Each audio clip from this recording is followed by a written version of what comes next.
So, we all know what that means. It means it's time to go sourcing and find some things to fill this up.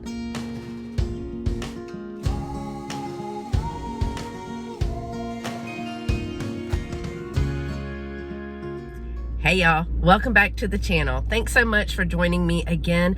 I am off today, and today I'm moving in to a second vintage space. I'm super excited about this because I've been shopping in this particular shop, and I've taken you along several times. It's the Vogelsang Emporium in Rosenberg, Texas. Now, we've done shop-alongs through there. Miss Joan is the one who I did the live chat with about antique and vintage clocks, and I really love the shop, and a space has come available. It's not a big space. It's a bookcase style space, but that's okay. I'm excited about going into the shop, and I'm off today, hence why there's no makeup and no real hairstyle. But you know, it's still hot here in Texas, y'all, and I'm gonna be moving some stuff around. I got the back of the car loaded up, but I also have a bunch of errands today. So I thought I would just start here at the house, and then we'll head on to the shop. I'm so excited to get in there, and I hope I have enough stuff to set up the shelf. I actually don't know or remember how big the shelf is, but I do remember that it's very ornate, wooden, and it's an antique shelf, and I'm actually thinking about buying it for myself. So let's go to the new shop and set up my space. Okay, y'all, we are headed into downtown Rosenberg. There's Miss Claus Cookie Shop, and we are turning on 3rd Street. And I wanted to show you that all of these shops down here are vintage and antique shops. This shop is really, really big. The Red Queen's attic is about 3 stories. Vogelsang Emporium is right here, this red brick building, and we have been here many times. So they are closed today because it is a Monday, but remember, they have the little bakery upstairs. There is a cafe right over in this area, and other side is a wine and craft beer place. Right nestled in the center is Vogelsang Antique, and that's where my new space will be. Hey y'all, so we are inside Vogelsang Emporium today. I have just done all of the paperwork, which is signed my little contract and stuff like that. And I do want to share some of that with you for those of you who are considering getting a booth space. I wanted to share with you what my contract kind of looks like. It's a standard contract, but I know that there are lots of different kinds.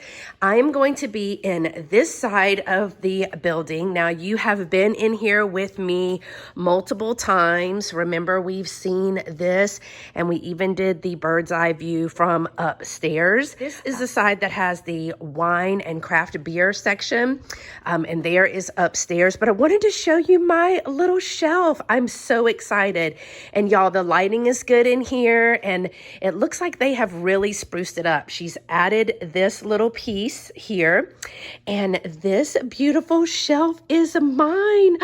I'm so excited. Y'all, look, it's a really big shelf. So I will say that I don't know if I have enough today, but I have not been to my other booth.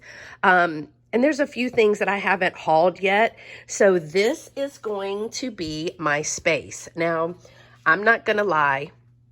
I'm a little nervous about being in here by myself because we have previous occupants that have gone on, and they often join us in some way here. So I am waiting for Joan to come back and be in this building with me. But here are my little boxes of things, and I thought what I would do is kind of prop you up somewhere and let you see the process of how I think about putting things on my shelf. What I'm first gonna do is just kind of put everything out and then move it around. So here we go.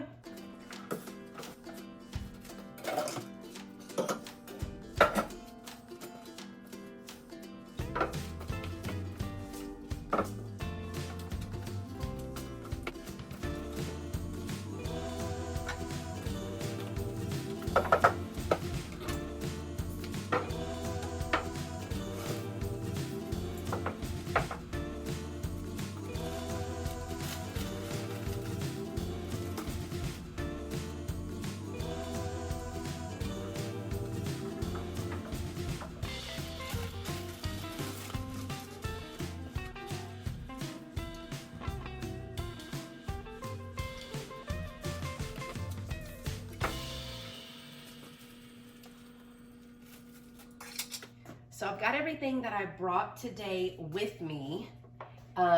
It looks like I'm gonna need a lot more. This shelf is way bigger than I thought, but that's okay.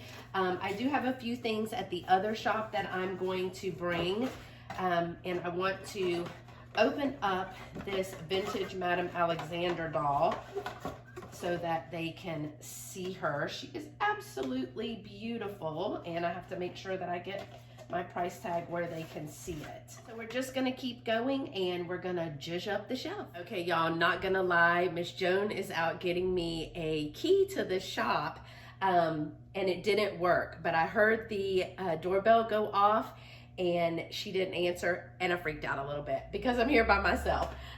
So we're just getting started, and I mean, y'all, I need a lot more stuff.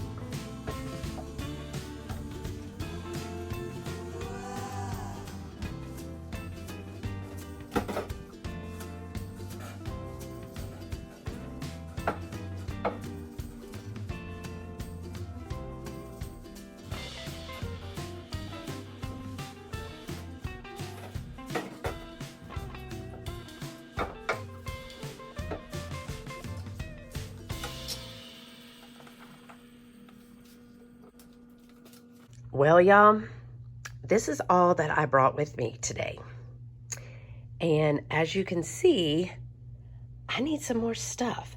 Now, I do have 2 items that are still in the box that the price tags have fallen off, so I've got to find the price tags. But I have a lot more space to fill up here in my new little vintage nook. So we all know what that means. It means it's time to go sourcing and find some things to fill this up. Now, I'm sure there's a bunch of stuff at my other shop that I can use to fill in. I want to put a little bit of greenery here in this planter. I want to bring a couple of my swizzle sticks that I have from the collection in here and just add a little bit of height and things. I really need to work on this area here. I just feel like I need to have it not so packed, but as packed as these shelves where people can pick things up and look at them. So one of the things about having a vintage space is you want to fill up all of the space, but you don't want it to be so crowded that when you touch one thing, everything else falls off. Now, the vendors here do a really good job. I'm going to turn the camera around again to let you see some of the beautiful things that are in this shop. Unfortunately, I keep getting sidetracked because apparently they have freshened up their booth since the last time I was here, which was not too long ago. And I keep finding things in the corner of my eye that I would love to look at. So let's look at a couple of booths and talk about how they have staged right them. Here, right next to me, they have all of their cups and saucers there. That is really great. And over here, look at the wonderful display where they have the white coming through the back and they've lined the shelves. And then it's just all of the coordinating things are there on the wall. I showed this in my video as well, where they created a color and had those things grouped by color. So I would love to be able to fill it up like these vendors here. I mean, I'm getting sidetracked because A, look how stinking cute this thing is. Ugh. Love that. I do not even see a price. Yes, it is $20 for that one. I've seen this one before. I really like it. There's another dog back there. So lots of cool things. Now, this is going to get me started. This is my booth again. This is my little space. It's going to get me started. But y'all, I'm going to have to come back this week and bring a bunch more stuff.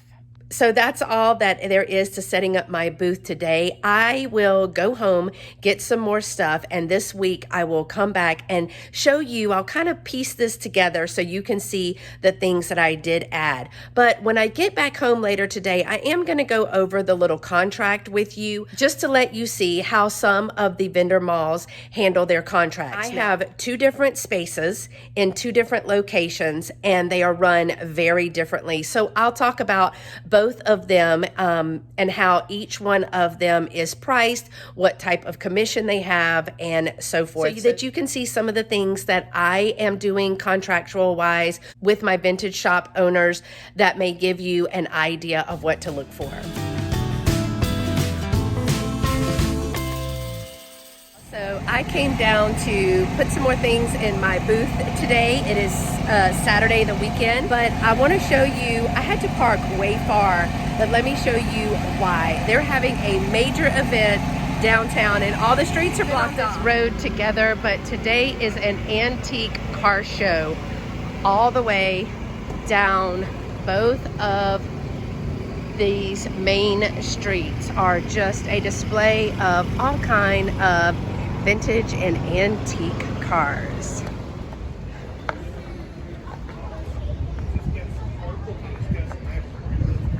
Let me get out here in the street where you can see the cars. Oh, look at that one.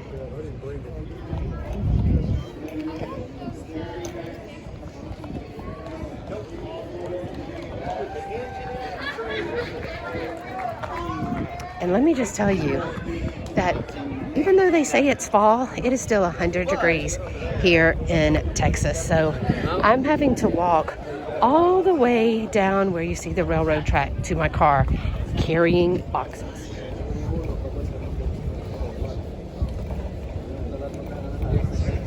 Oh, look at this one.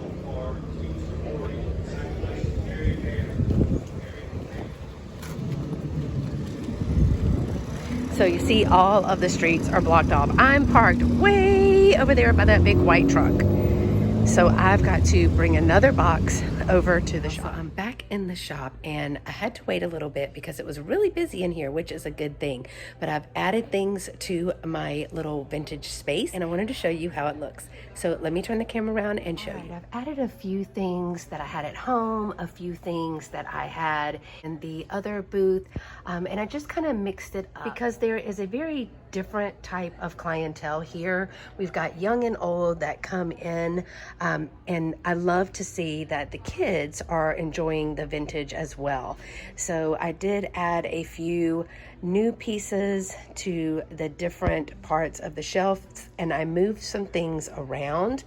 So let me know in the comments what you think of how it is displayed, if you think I should move some things, if you think some things should be added or taken away.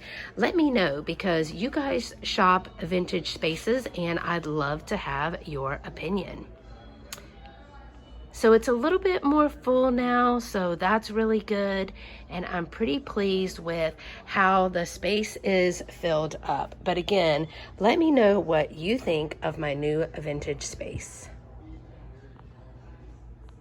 Okay, y'all, it's been a minute since I filmed that last portion, but it's been really busy. Show season is starting here, so I am actually gathering inventory, sourcing like crazy, making things, and I'm back at work, and we're back meeting for a small group at church, so it's been really busy, but I did want to follow up with you, like I had said in the beginning of the video, to kind of go over my contracts, if you will, for both of my vintage spaces. Now, one of my spaces is in Glen Flora, Texas, the Glen Flora Emporium.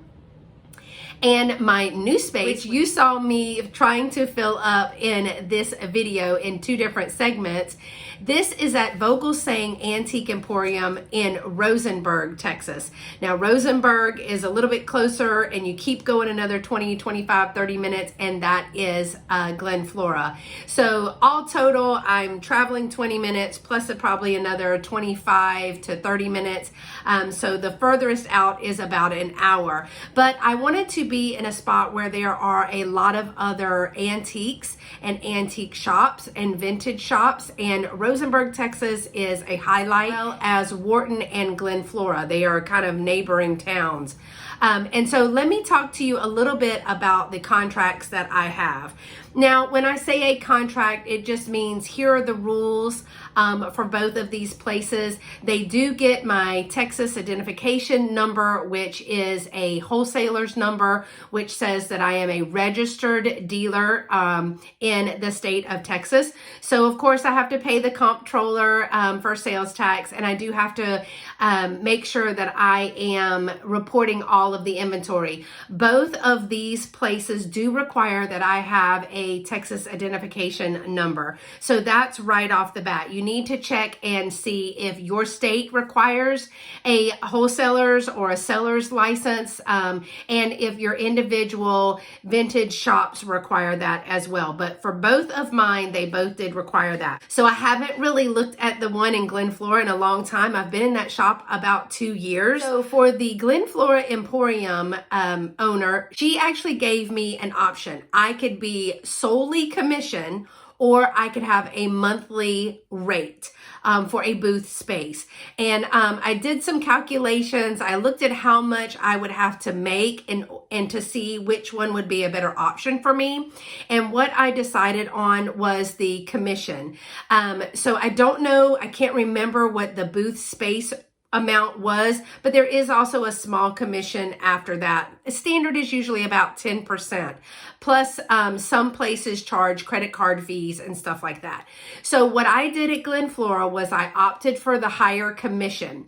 So what that means is that she gets, whatever I sell, she gets 30%. The shop gets 30% commission. And while that sounds a little bit high, an average shop is anywhere from 10 to 12% plus credit card fees. For my shop, it is 30%. I do not pay any credit card fees. She also, if I don't sell anything, she doesn't get any commission. And it's kind of like free storage, except it is a place to keep my items visible. So if you think about it, I could pay what I'm paying for my storage building, but no one would have an opportunity to see those items, right? I'm still paying storage and nobody's having an opportunity to see them. I put them in the shop and it's not costing me anything to have them there, unless I sell something, but the probability of more eyes being on my inventory is higher. So it is a really good platform for me. It's a really good shop for me. Now, every single shop is going to be different. It depends on your state regulations, may even depend on your county regulations. Every shop is going to be totally different. She does take consignment, like on big pieces of furniture and things, if she doesn't have a vendor space. So consignment and vendor are two different things for the shop there.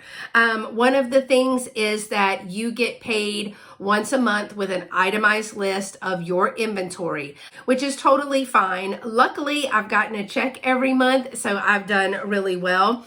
Of course, you need to keep your booth space clean. You need to come in and freshen your inventory, take off old seasonal inventory and put in new seasonal inventory. Now, I do not have any specific regulations regarding that there can't be any Christmas after such and such a date, or there can't be any 4th of July after such and such a date. It just needs to be current inventory. Also, she likes for you to come in and keep things dusted, keep things just up to date, making sure that every item that you have in your booth is tagged with your vendor number as well as a price on there, because it's very difficult with 80 to 100 vendors and commissioners for her to be calling every single one of them if there is not a price tag on there. Also, I set with her that items over $100, when I had a lot of big furniture, which I'm completely out of, luckily, but when I had items over $100, I let her know that anything over $100, she could automatically give 20% without asking asking, but anything under $100, I needed her to call me and ask. That's just a protection for me because she's unaware of what I paid for it. And that's my responsibility as a vendor to know what I paid for it and what I need to make on it. But luckily, most of the time, I'm able to give a 20% discount if someone asks. So let me just look through here for her. Their shop is open on Thursdays, Fridays, Saturdays, and Sundays, 11 to 5 or 11 to 5:30, depending on the day. The merchandise needs to be clean and in good condition. She won't take dirty inventory or dirty pieces, and that things need to be in a safe and working order. I think that's about it. Oh, she also does not allow for me to have two sellers under one vendor number. So, you can't go in, like you and a friend can't go in under one vendor number. Everybody has to have their own vendor number. So that's the shop in Glen Flora. Now, the new shop that you just saw me setting up, and I've got a lot of work to do on that, y'all, so stay tuned. She has a start and stop. It is going to be, for my space, it is going to be $50 a month. Now, she did prorate the first month because I wasn't able to move in on the first of the month, which is very nice. She did not have to do that, but she did prorate that for me. Also, she contracts you for 6 months. So every vendor needs to say 6 months or owes for 6 months, and then you can go for a month to month. So what I did was I opted to go ahead and pay the 6 months up front, just so I can make sure that I have taken care of that, because I do work and I work further away. It would be hard for me to get back there every month to catch her. So I just went ahead and paid that 6 months in advance. So it is $50 a month. She does get a 10% commission on items sold that are deducted from our prices. And it does say that all of the items are subject to processing fees. So if they pay with cash, there would not be a processing fee. But if they pay with credit card, we do have to pitch in for the credit card expenses. Those fees do vary based on the type of card. We have to have our own insurance for the merchandise in the building. So those are all things that you need to think about if you're going to be in someone's shop. The hours for her shop are Tuesday through Saturday from 10 to 5 and Sunday 11 to 5. So she's open a little bit longer and 1 day extra. So that's good. And we are also responsible for keeping our inventory fresh and inviting, and for pricing and changing prices on our merchandise. We can run sales. We just need to make sure that the sales are clearly marked and the items that are attached to that sale are clearly marked. Also, just to remove any damaged items, any old seasonal items as well. So you can see that it's two different types of processes, but if you can continue to move inventory through your booths, you should not have any problems. It's just like when we're doing live sales or we're decorating for our homes even. We take down old seasonal things, put that away, and put the new season out. We clean our homes. It's the same thing. So it's an extension of us and our business. So I just wanted to share a little bit about the spaces that I have. I have been hearing from multiple sources, including business owners and vintage shop owners, that it's always good to have more than one spot, maybe even in different locations, because clientele, things that people are looking for, all of those things are going to contribute to what you sell in those areas. In my space in the Vogelsang Antique Emporium, I don't have a space to hang things, so I don't have to worry about bringing artwork there. I need to worry about the type of artwork that I'm going to put in my booth in Glen Flora. I will say that I've only been in the shop 2 weeks. I've already sold 3 items, and so that is wonderful. And I've had an opportunity to be part of an estate and garage sale. It was more of an inventory reduction where all of the vendors were provided a free indoor space, and we were able to set up booths and sell sell things that were old inventory. And because I was a vendor, I was a part of that. And so it's already been a win-win. I'm super excited about that. But I did want to share with you the different types of things that might show up in your contracts if you are considering adding an antique space, or for me, a booth. I have a booth in one place and a vintage space in another spot. And so, you know, some people have just cases. We call that a vintage space or a vintage case. But there are lots of people. I know Catherine Young has shared hers. Dolores from Miss Damn Jewelry has shared her judging of her booths. I know the Collection Vintage, Erin, she has 2 different spots in there. There are several of us that also have vintage spots. And so kind of watch their videos and see how they're handling those spots and see what kind of items are moving in their area as well, because it will be all different. One thing that I wanted to drop in before we end the video is it is always a good idea to keep your own running inventory of what items you put in your store. Now, I have never been in a shop where there has been a high level of theft, but things do get broken, things get misplaced. I do have things that are misplaced where people pick them up and they set them down in another booth, or they set them down somewhere else. So I do always recommend that you keep your own record system. This is my list of things that are currently in the Vogelsang Antique Emporium, and I will be able to go in and update that. I'll be able to add them. I will be able to mark them sold. And so I do recommend doing that as well. So I just wanted to add that little piece of information to anyone who is a reseller or thinking about becoming a reseller and starting out with a vintage booth or a vintage spot. I wanted to give you some of the things that I have encountered and things that may look different in each of those spots. So thanks so much for watching, y'all. I really appreciate your continued support. I want to welcome all of my new subscribers. I'm slowly inching my way to 2,000 subscribers, which is my next goal. And so I always want to remind you that if you are not subscribed, go ahead and hit that subscribe button below. It is free. It doesn't cost you a thing, and it does help my channel grow.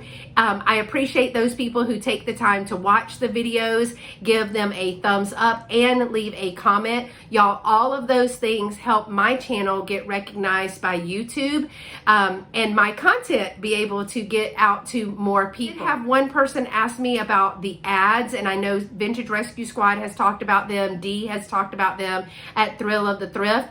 Y'all, you don't have to watch all the ads. It does help us if you watch the first 30 seconds of an ad. It is our compensation from YouTube, no cost to you, that helps us continue to put out viable content for you. So the more you give us a thumbs up, all of these content creators, regardless of the content, and leave comments, that lets us know what you're looking for. And if it is possible, we will definitely curate some content for you. So if you're thinking about a vintage space, put it in the comments below. If you have a vintage space, also let me know that in the comments below, and let me know what your experiences have been. If you're looking for particular content, always let us know in the comments. Not just my channel, but any of these channels, especially if we are vintage hunters. Make sure that you let us know if you're looking for certain types of content, and we'll do our best to put that out for you. So thanks so much for watching, y'all. Again, until next time, y'all stay pretty and be sweet. Bye-bye.